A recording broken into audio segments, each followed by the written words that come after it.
I am Abhik. আজ আমি তোমাদের সাথে শেয়ার করব নতুন একটা episode, cooking with me, episode number 1।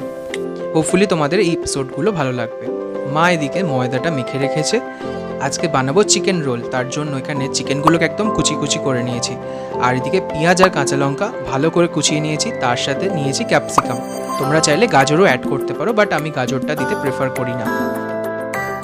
স্টাফিংটার জন্য ফার্স্টে আমি কড়াইতে মাস্টার্ড অয়েল নিয়ে নিয়েছি, তারপর চিকেনটাকে ভালো করে ওতে ভেজে নেব। তোমরা চাইলে এখানে সানফ্লাওয়ার অয়েলও ইউজ করতে পারো, বাট আমি এখানে টেস্টটা ভালো হওয়ার জন্য মাস্টার্ড অয়েলটাকে ইউজ করলাম।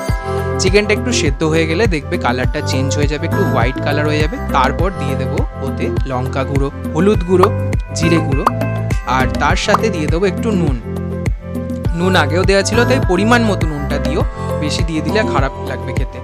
দেখো একটা গ্রেভি মতো ব্যাপার অলরেডি এসে গেছে। এরপর একটু নাড়াচাড়া করে নিয়ে দিয়ে দেবো আদা রসুনের পেস্ট। আদা রসুন পেস্টটা প্রথমেই দিতে পারতাম, বাট আমি পরে দিতেই বলবো, কারণ কড়াইতে লেগে যেতে পারে ওটা। নেক্সট দিয়ে দেবো ওতে ক্যাপসিকাম আর পেঁয়াজ কুচিগুলোকে। ক্যাপসিকাম পেঁয়াজগুলোকে কিন্তু আমার এখানে মেন মোটিভ হচ্ছে জাস্ট টেস্টের জন্য। এটাকে আমি এখানে ভাজা বা সেদ্ধ করার চেষ্টা করব না, এটা জাস্ট একটু সতে হয়ে যাবে সেটার জন্য। নেক্সট আমি একটু চিনি অ্যাড করে দিলাম যাতে একটু টেস্টটা ব্যালেন্স থাকে, অ্যান্ড দেন এটা একদম রেডি। পুর তো রেডি, এবার আমরা পরোটাটা বানিয়ে নেব। বাড়িতে যেরকম আমরা পরোটা বানাই সেরকমই গোল পরোটা বানিয়ে নিতে হবে।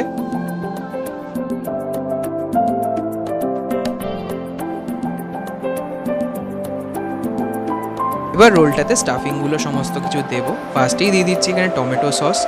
টমেটো সসের সাথে একটুখানি আমি গ্রিন চিলি সসও অ্যাড করে নিয়েছি। তোমরা চাইলে তোমাদের পছন্দ মতো যে কোনো সস দিতে পারো, যেটা তোমরা ভালোবাসো। এরপর দিয়ে দিচ্ছি চিকেনের ওই স্টাফিংটা। এরপর দিয়ে দেবো আমি একটু মিউনিস, কারণ মিউনিসের টেস্টটা আমার ভালো লাগে, তাই জন্য তোমরা চাইলে দিতে পারো, খারাপ লাগবে না, দারুণ খেতে লাগে। যারা মিউনিস পছন্দ করো তারা কিন্তু দিও, যারা পছন্দ করো না তারা দিও না। এরপর চাইলে তোমরা লেবুর রস ইউজ করতে পারো, আমি দিয়েছিলাম, টেস্টটা বেশ ভালো হয়েছিল আর একটা বেশ ভালো সেন্ট ছাড়ছিল। আজকের এপিসোডটা এতটাই থাক, আবার দেখা হচ্ছে নতুন কোনো এপিসোডে। আর ভালো লাগলে লাইক কমেন্ট শেয়ার করে দিও। যদি ইনস্টাগ্রাম আর ফেসবুক থেকে দেখে থাকো তাহলে আমাদের পেজটাকে ফলো করো, আর যদি ইউটিউব থেকে দেখে থাকো তাহলে প্লিজ সাবস্ক্রাইব করো। তো আজকের মতো একটু টাটা, বাই।